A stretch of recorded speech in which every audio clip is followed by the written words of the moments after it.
Добрый вечер. Вы смотрите программу «Якутия Лайв. За и против». Как обычно, по понедельникам в этой студии вместе с лидерами мнений, с экспертами мы обсуждаем темы, актуальные для жителей нашей республики. С вами Ирина Ефимова.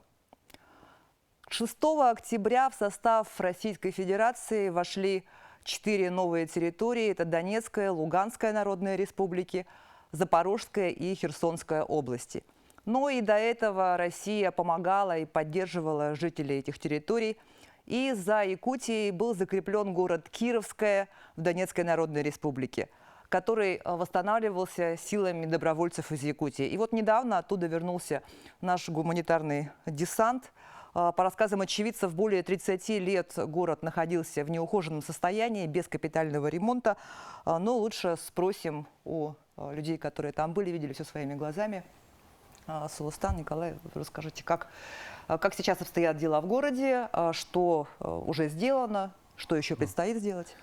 Здравствуйте всем. В город Кировское, получается, мы прибыли якутской делегацией весной, в мае, вот, во главе с Андреем Фандоминовичем.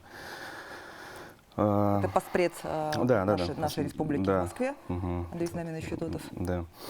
Ну, нами были намечены планы на 22 год, 23 и 24, соответственно. В данное время, по состоянию на 30 сентября, сейчас у нас восстановлено 18 объектов, и работы сейчас продолжаются на 13 объектах. Всего 31 объект намечен на 22 год. Это получается за 3 месяца, да, уже такой результат? Да, там, получается, работы были проведены непосредственно на объектах ЖКХ. Это замена утеплителей, да, там, или замена насосов, либо еще теплотрассы, там тоже замена. И еще работы были проведены на жилом входе самом. Получается, есть несколько домов, то есть несколько, довольно-таки достаточное количество, но непосредственно мы работали по улицам Донецкая, 4, Театральная, 18, туда непосредственно были прилеты.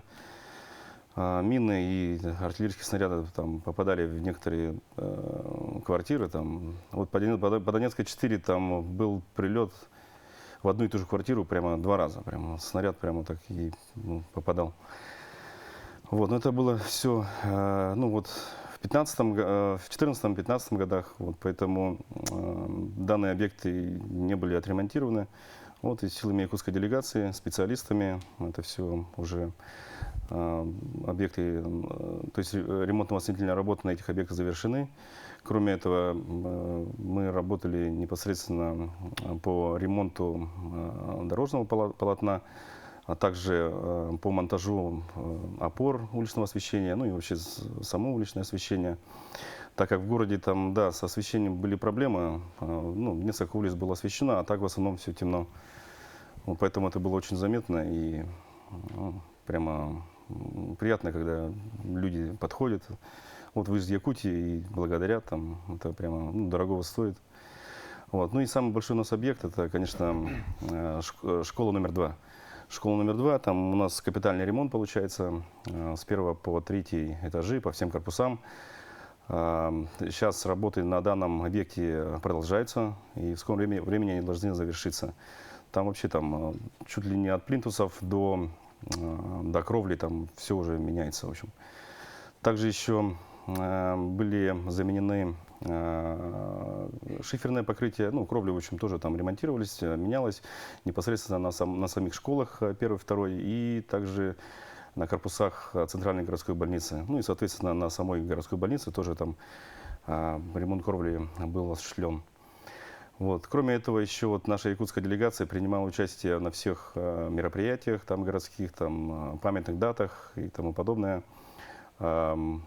Также были доставлены гуманитарные грузы, это товары первой необходимости, медикаменты непосредственно тоже вот в городскую больницу. Вот, они очень нуждались в медикаментах, и прямо это было заметно, то, что приносит большую пользу. Также еще якутскими компаниями была доставлена определенная техника для медоборудования. Вот, поэтому это ощущается, в общем, да, вся тепло, отвечает теплотой, добротой, прямо Также еще наша якутская делегация оснастила непосредственно школы учебниками. Это очень важно по российским стандартам. Вот. Было доставлено очень много книг, учебников в библиотеки, в школы. Вот. И, соответственно, еще было, ну, не просто, да, сделать ремонт в школах, там, а еще было доставлено школьное оборудование. Это новые мультимедийные доски, мебель, там, тоже там какие-то принадлежности для химии, физики и тому подобное. Вот. И сначала, если честно, горожане, ну так, немножко, ну, с осторожностью, там, здравствуйте, там, спрашивали что какие-то там вопросы, там, потом уже, ну, уже видят работу, вот, якутская делегация уже прямо в открытую подходят, прям там, благодарят, там, прям, ну, очень приятно. Вот. И ощущается, что действительно Россия близко, Россия здесь, и она пришла сюда навсегда. Поэтому это прямо, ну, слова благодарности от жителей города Кировского. Очень, ну, с теплотой вспоминаем в сердце, поэтому хочется пожелать, чтобы было мирное небо над головой и чтобы войны больше никогда не было. Ну, давайте уточним, что вот этот город, он находится сейчас то есть там боевые действия велись в 2015-2014 году, да, получается? Да, да. Это считается тыловой город. Он получается в 40 километрах от Донецка, и до Горловки получается там около 30 километров. Ну, это вот непосредственно там, где идут прифронтовые боевые действия, да. Там обстрелов артиллерийских нету, там, ну, там зато очень, ну, так, хорошенько работает ПВО. Наше ПВО, видимо, работает по воздушным целям, поэтому, ну, для нас, как бы, для якутян, это, как бы, ну, впервые такое, да, я, допустим, никогда не слышал, как работу вот наших противовоздушной, ну, обороны. Вот, поэтому сначала было непривычно. Ну, а что сказать про местных жителей, они уже давно уже привыкли, там, либо самолет на бреющем полете пролетит очень громко, либо ПВО там сработает, там, как будто гром среди ясного неба. Они как бы это воспринимают как, ну, как за 8 лет они, в общем, видимо, уже привыкли, видимо, к этому. Вот. Ну, что не сказать о нас самих там, или о наших рабочих там. Они тоже вот были, в общем, даже такие, ну, единичные случаи, когда вот рабочие приезжали на ремонтно-восстановительные работы, потом почему-то отказывались. Там, вот. Ну, это хочется сказать то, что это по всем таким городам, где требуется восстановление, это самая проблема это в рабочей силе. Как бы местные это все равно, конечно, да, они принимают участие в работе, они тоже очень хорошо работают. Вообще народ Донбасса, хочется сказать, что это, ну, действительно воины и очень трудолюбивые. Они работают в любом случае, там хоть, ну, в общем, всегда они могут работать, хоть и ночью, там, если надо будет, поэтому, вот, ну, поэтому все равно у нас основная рабочая сила у нас набиралась из России, там, из Ростовской области, там, из Анапы очень много, там тоже специалистов есть. А из Якутии там были Нет, из профильные специалисты, конечно, да? да. Это, получается, наш заказчик, это ГУП ЖКХ. Да, тоже хочется отметить высокий профессионализм ребят. Они все знают свое дело. Вот сейчас, когда мы уезжали, получается, приехал Чикачев Виталий Семенович. Ну вот, его тоже в курс дела ввели. И вот сейчас они там уже дорабатывают последние штрихи и уже будут заканчивать работу. Но мне хочется спросить, что изменилось ли что-то вот в настроениях людей, да, в восприятии их после того, как прошли эти референдумы, после того, как они вошли в состав России? Вот, ну, вы же там были непосредственно? Ну, в общем, все, конечно, ждали референдума, но поначалу информации не было никакой. Сначала ходили слухи, что 10 сентября будет, потом 4 ноября. Потом, скорее всего, в следующем году, а потом, может быть, ну, как-то так непонятно все было. А потом, когда уже наметили точную дату референдума, 24-27 сентября на всех наших территориях, поэтому люди это очень позитивно восприняли. Кстати, хочется сказать, что город Кировская показал один из самых высоких результатов, это 99,5% за присоединение к Российской Федерации.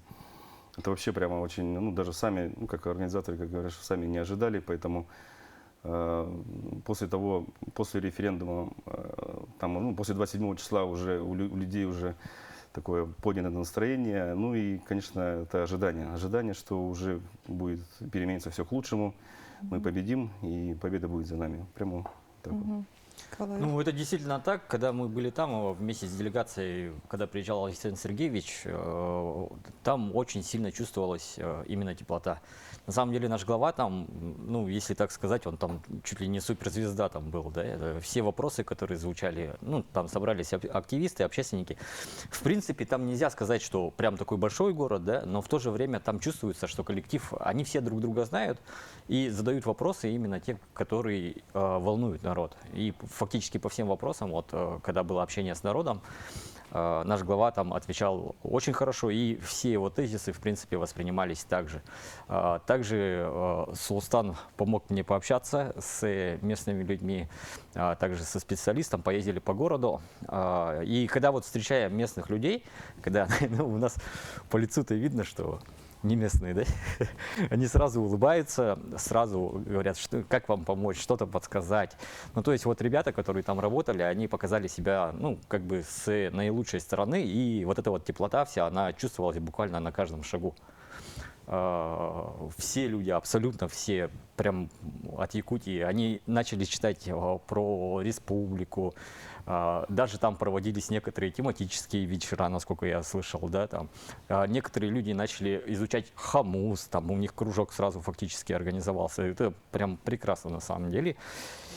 И вот то, что там вот наши ребята отработали, то, что они дали им какое-то чувство единения с Россией, с Якутией, это очень многого стоит. Ну, на мой как бы взгляд. Почему? Потому что вот это вот сотрудничество, вот это вот проникновение культуры, оно в любом случае, оно в итоге, оно даст какой-то результат. То есть когда мы были первый раз в Донецкой Народной Республике, там некоторые поражались, да, там больше 10 тысяч километров расстояния, они, некоторые даже плакали, там, ну, родные лица увидели, это жительницы, которые переехали из Нерюнгри, опять же, там же промышленники живут.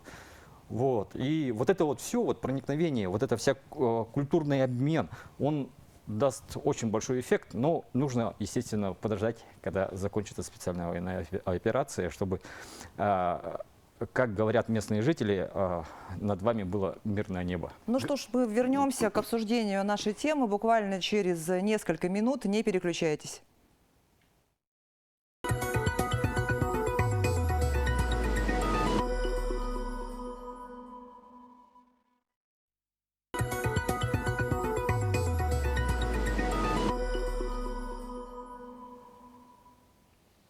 Ну, Ну что ж, это программа Якутия Лайв за и против, и мы продолжаем обсуждение нашей темы. Николай. Ну да, вот как раз по поводу спортивных мероприятий мы были на объекте спортивном. В принципе, его тоже там, ну, туда были прилеты. Ну, то есть это, на данный момент в военное положение, естественно, там никто не будет проводить спортивные мероприятия. Но, как говорила директор, девушка, она говорит, ну, фронт хотя бы за 100 километров отойдет, мы сразу будем проводить. В принципе, аналогичная ситуация, наверное, в самом Донецке. Там мы были на этом стадионе Олимпийский, потом его, ну, туда случилось несколько пролетов, и все очень ждут, на самом деле, продолжения спортивных мероприятий, каких-то культурной жизни. Они этого очень сильно ждут. Что касается народной дипломатии, на самом деле наши, скажем так, якутские делегации, они не только же в Кировском, очень многим районам ведется какое-то сотрудничество, не только по политической, а именно через народную дипломатию. Там, например, в Амбросьевском районе наши построили как Детская площадка. Да, детскую площадку. Там прям Якутия, там очень красиво. На самом деле там, ну, если сказать так-то, на фоне вот этого, то, что там не было никакого ремонта, и прям стоит наша такая яркая, красивая площадка, это оно выбивается из общего фона Бросается немножко. в глаза, да? Да, бросается, очень сильно бросается в глаза. Опять же, наша помощь городу Волноваха. Вот когда в первый раз были, Андрей Сандоминович поговорил с руководителем Центральной районной больницы, как раз и по поводу вот точечной помощи, там, где были, там стараются помогать. Мгм. Ну вот, кстати, как раз сейчас идет школьный конкурс «Смотри, это Россия». Да? Это конкурс видеооткрыток, когда школьники снимают о своих городах, о своих поселках, о том, что вот Россия такая, смотрите.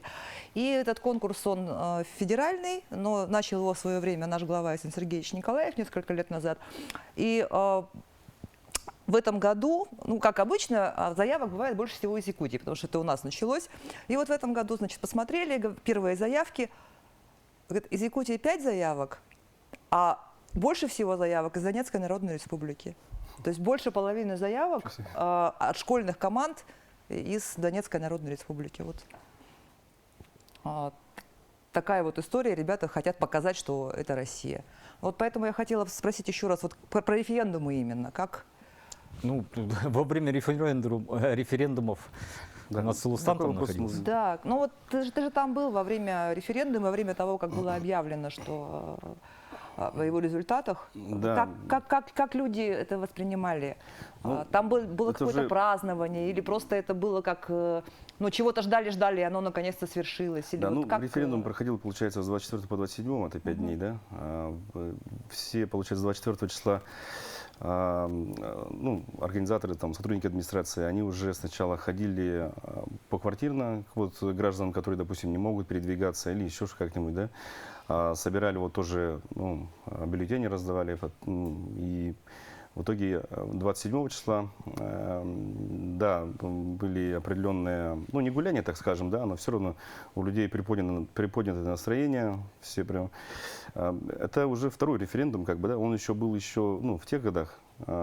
Поэтому у людей уже немножко такое есть, что, ну, прямо чуть ли не спрашивают, а точно у нас все поменяется после этого референдума? Мы всем говорим, конечно, теперь мы будем одной большой страной.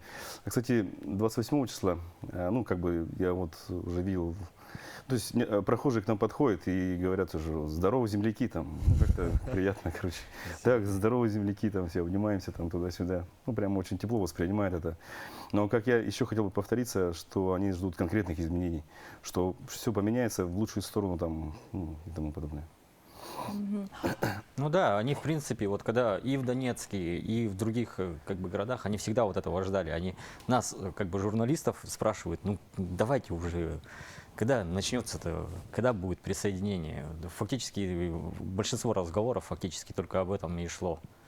Очень сильно ждали, это чувствуется. Ну что ж, теперь остается дождаться конца специальной военной операции. В России продолжается частичная мобилизация, хотя было объявлено о окончании первого этапа.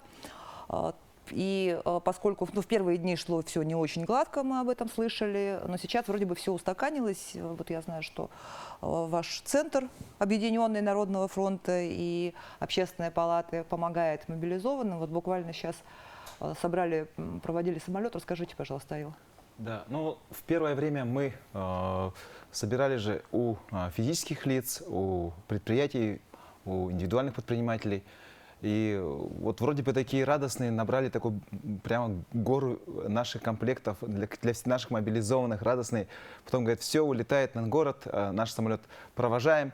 И пустота, и у нас ничего не остается. И опять такой страх. А сможем ли мы набрать на следующий самолет, на следующее направление? И так вот происходило. Но, слава богу, как говорится, к нам сейчас активно, ну и тогда помогали общественные организации, но сейчас нам активно помогает уже и правительство нашей республики полностью. То есть у меня как-то такого страха, что мы не сможем обеспечить наших мобилизованных, вообще нет. Раньше я себя волновался, всем ли это успеем, доставим. То сейчас, когда подключились практически министерства все вопросы решаются просто вот сразу. Поэтому у меня сейчас какая-то появилась уверенность, что ну, хочется успеть еще до тех ребят, которые раньше уехали, и они могут там быть отправлены в горячие точки, вот, чтобы каждому до них добраться. Вот. И если там какие-то выходят беспокойные родственники, они говорят, что вот наш ничего не получил, я эту информацию сразу передаю правительству, они все это аккумулируют. То есть сейчас никакого такого непонятного нету. У нас сейчас все четко собирается в правительстве, и оттуда принимается решение, и мы уже четко работаем как один организм.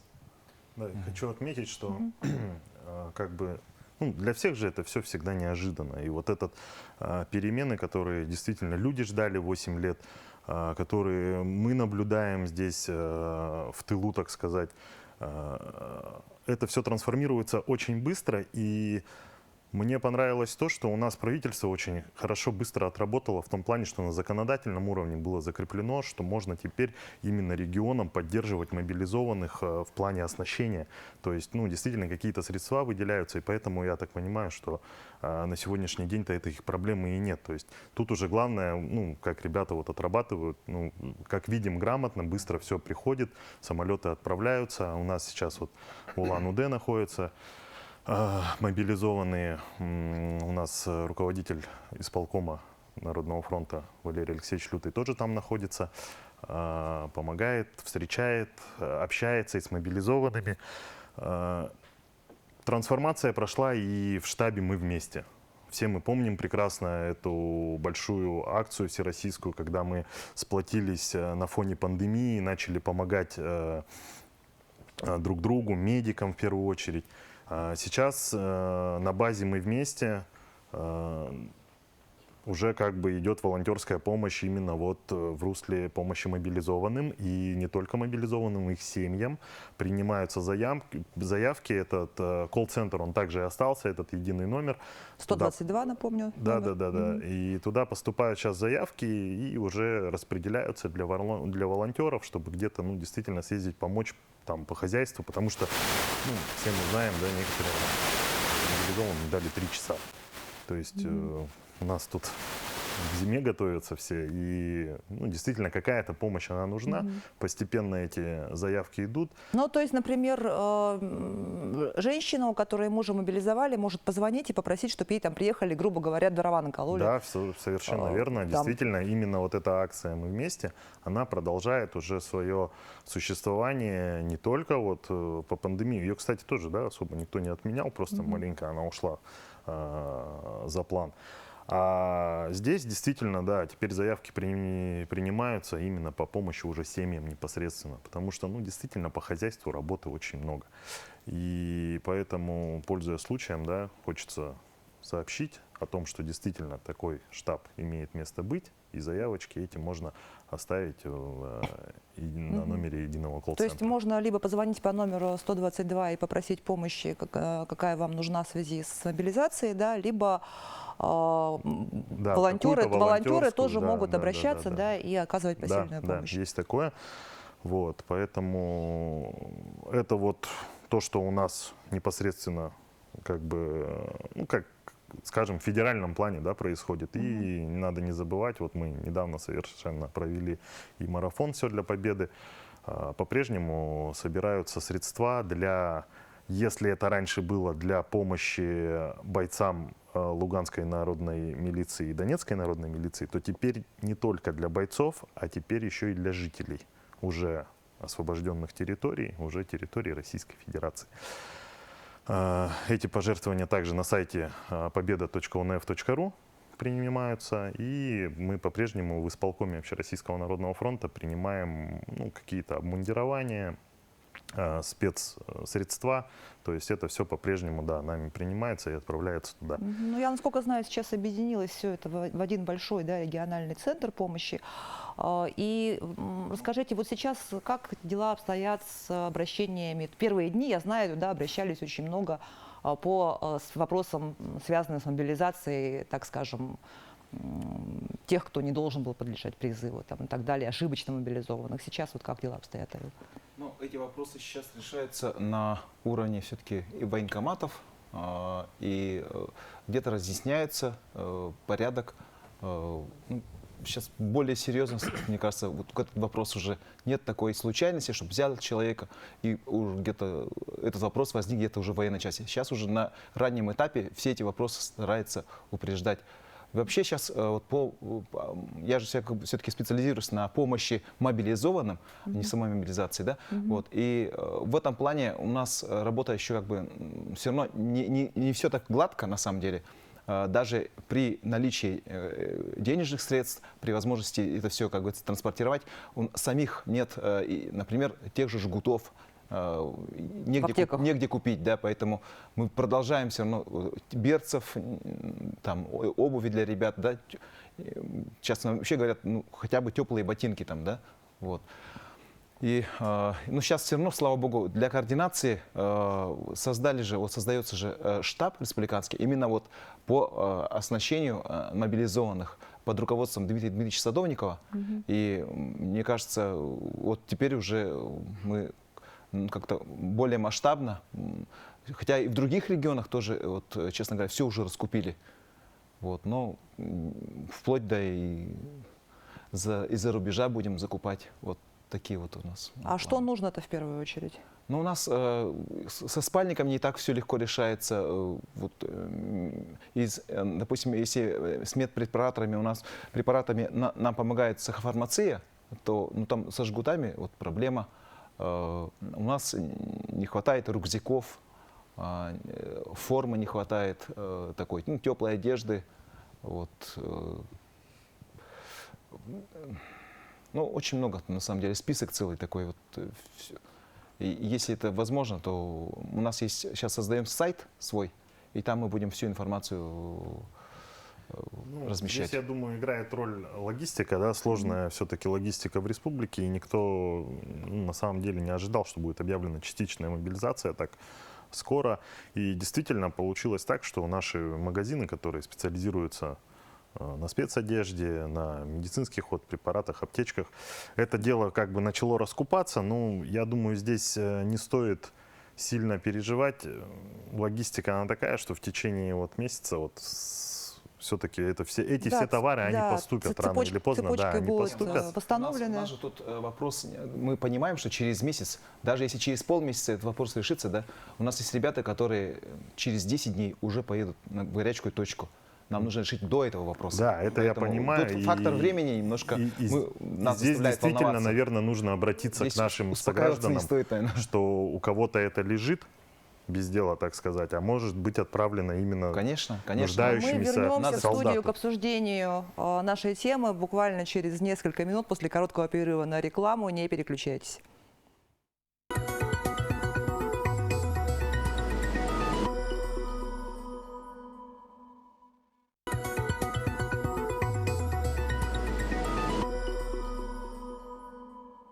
Ну что ж, это программа «Якутия Лайв за и против», и мы продолжаем обсуждение нашей темы. Мы сейчас говорим о помощи мобилизованным в нашей студии. И хочу все-таки отметить, да, что вот как на портале «Объясняем РФ» тоже это разъясняют, что дело не в том, что там чего-то не хватает положенного по то, что закупается, да, но в любом случае там более утепленный спальник, какие-то ботинки, которые тебе именно тебе по размеру подходят, да, какие-то, я не знаю, те же теплые носки, это все нашим ребятам будет не лишнее, да, вот именно вот эти вещи. Да, и вот мне нравится, что вот население среагировало правильно, не впадая, допустим, в какую-то выжидательную или в критику впадая, да, вначале спросили, видимо, что я могу сделать сегодня для государства. И именно этот посыл ярко виден, когда вот наши женщины собрались и начали сами шить изделия, которые в магазинах, наверное, не найдешь, да. Даже сейчас уже будут, нашли вариант, как можно эти жгуты же самые заменить, да, это все, ну, то есть есть приспособление, которое это может заменить. Но опять-таки здесь 5 правительства помогло, выделило им в технопарке зал, вот. Но там пока сейчас не хватает швейных машин, вот, материалов не хватает. Вот в этом направлении тоже, конечно, большая работа будет вестись. Ну и, наверное, предприниматели тоже, да, мы же помним, как в пандемию, когда вот эти маски везде пропали, через какое-то время там люди начали шить маски, предприниматели наши подключились и так далее. То есть, наверное, тоже в стороне не стоят ведь.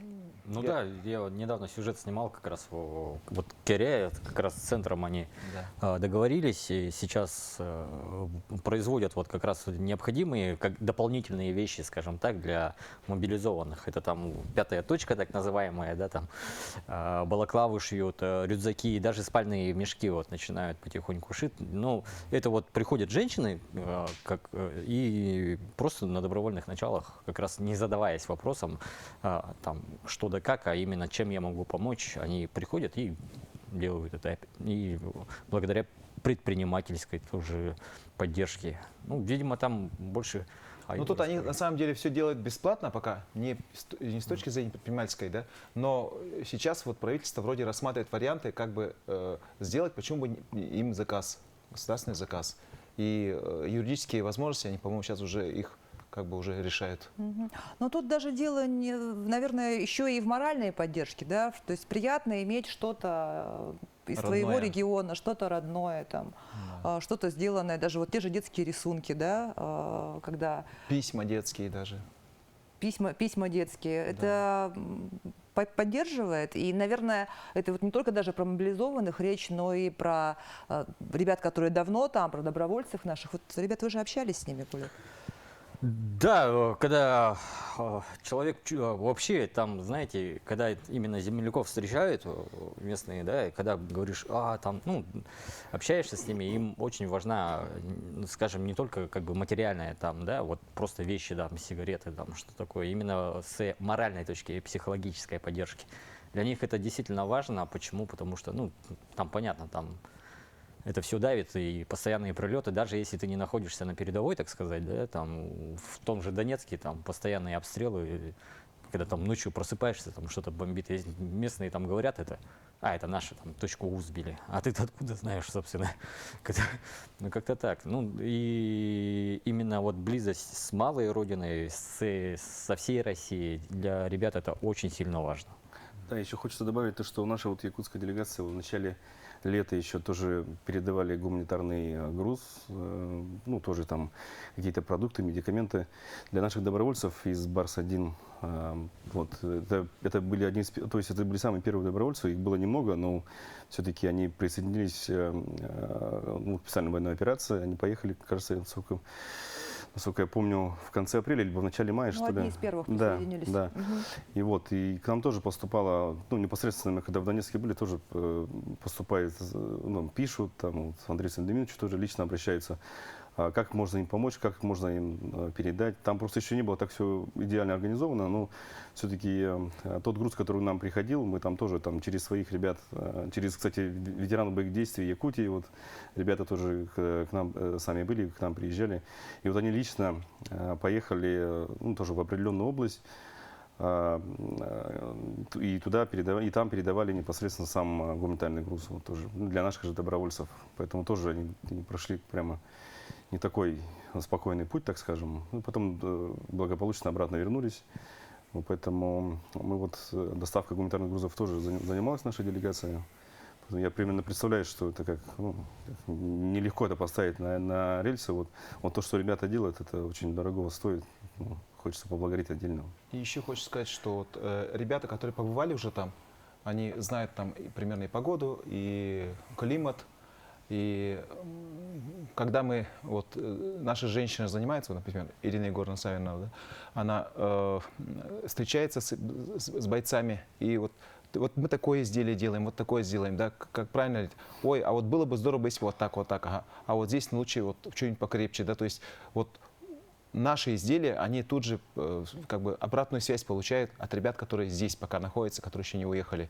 Вот. И по медикаментам тоже сейчас вот я буду сегодня связаться с ними и по перечню еще поработать. То есть мы готовим, но нам важно всегда, правильно ли мы это делаем, и насколько будет более эффективно это сделать, чтобы для них это было наиболее полезно. Потому что наша главная миссия все-таки, чтобы они вернулись живыми, здоровыми, и для них создать максимально хорошие условия, да, насколько об этом вообще можно говорить.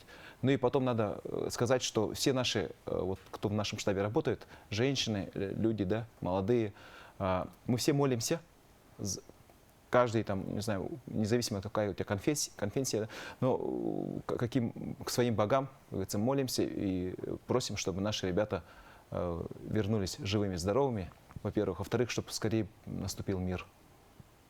Мгм. Ну и что помощь это должна быть, получается, именно эффективной и актуальной, да, то есть именно адресной, то есть помочь тем, что именно нужно. Мгм. Вот. И тут вот И, наверное, нужно напомнить про адрес, да, что вот улица Орджоникидзе, 10, вход с левой стороны, со стороны Минсельхоза. Мы ждем вас с 10 до 6 вечера каждый день. Ждем. Кстати, тут такой момент, когда вот общался с ребятами, которые занимаются сбором гуманитарной помощи, там есть такой интересное, там бывает, что, ну, как бы перегиб, да, если с наших северных районов, да, там отправляют, например, продукты питания, которые там, ну, с таким трудом туда довезли, да, многие говорят, не надо этого делать. Почему? Потому что есть возможность через русскую гуманитарную миссию закупить где-нибудь там поближе, там в Москве той же самой. дешевле, И, да? да, это будет и дешевле, во-первых, и эффективнее. ну и в 100 смысла раз. нет ту же Да. тушенку, да, доставленную таким трудом Да, на да, север, да, отправлять да. туда. Были такие случаи, Да. да, получается? Ну, Это искренне стараются помочь. действительно. Ну. И говоря о моральной поддержке, да, вот мы уже это затронули тему, не нужно забывать о том, что как мы ведем себя здесь, понятно, что там идут боевые действия. Как у нас ведут себя здесь граждане, как ведет себя молодежь. Я прекрасно знаю, видел рассылку по телеграм-каналам, призывы к различной протестной активности какой-то. И как раз-таки вот наоборот, да, хотелось бы сказать, что наоборот вот такие ролики, когда действительно сплочаются наши вот мобилизованные. Вчера, честно говоря, в интернете взорвал ролик, где Асохой танцевали наши мобилизованные ребята. Мне звонят коллеги с Екатеринбурга и говорят, они у вас, ну, красавчики, вот просто вот, грубо говоря, вот так пообщались, так действительно, ну, гордость такая берет на самом деле, что ребята не падают духом, а едут действительно защищать Родину. И вот здесь вот этих упадских настроений не должно быть, и нужно доводить до молодежи в том числе, чтобы все-таки ни в коем случае не поддавались каким-то вот этим, ну, укроботам, которые действительно начинают вдалбливать, что вот все плохо, страна агрессор, там еще что-то. Ничего подобного. Идет историческое восстановление справедливости, оно уже оформлено полностью юридически, поэтому здесь уже вопросы идут только в то русло, что действительно нужно поддержать, самое главное, и ни в коем случае не критиковать или еще как-то. В принципе, сама мобилизация по своей сути, она дала толчок не только тому, что, да, у нас там войска пополнились мобилизованными, а действительно это почти затронуло каждую семью. Так или иначе, родственники мобилизованные люди начали поддерживать в первую очередь. И я заметил, что, ну, перестали какие-то там провокационные вот такие вот фотографии, ролики распространяться в социальных сетях. Я так как работал долгое время с молодежью, очень много именно в подписчиках, там, в друзьях молодых людей, и вот такого контента нет. Ну, нужно понимать просто, что прежде всего там ребятам там сейчас нужна наша поддержка, Да, да, поддержка да, именно. Родины. Что ж, это была программа «Якутия Лайв». Смотрите нас по будням в 19:15. Расскажем, чем живет Якутия.